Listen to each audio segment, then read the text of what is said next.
megum heldur ekki gleyma því að okkar ábyrgð gríðarlega mikil.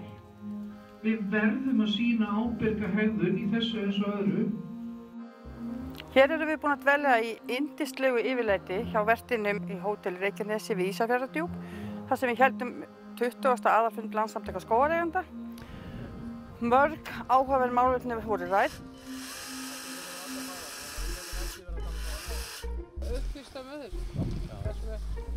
Ýmsar tillögur voru samþykktar á aðalfundinum, meðal annars til skógræktarinnar að koma betur að slóðagerð í skógi, svo auðveldur að vera að fara til umhirðu og gróðsetningar líka.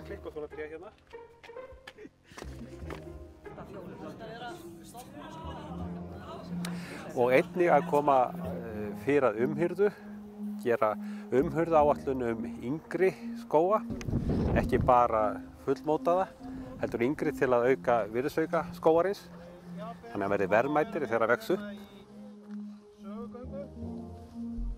Ég heiti Halldór Halldórsson og ég er hérna frá Ögri, aðeins utan í djúpinu. Og svo náttúrulega fræðslumálin að það þarf að fræða unga fólkið. Það það sem kemur til með að rækta skóga framtíðarinnar.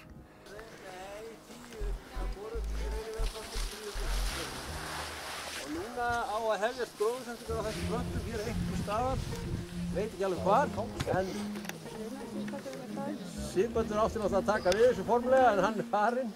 Við teljum okkur vera í góðum málum með fjárhagverkefnisins núna. Við erum komin að föst fjárlög gegnum búvörusamninginn.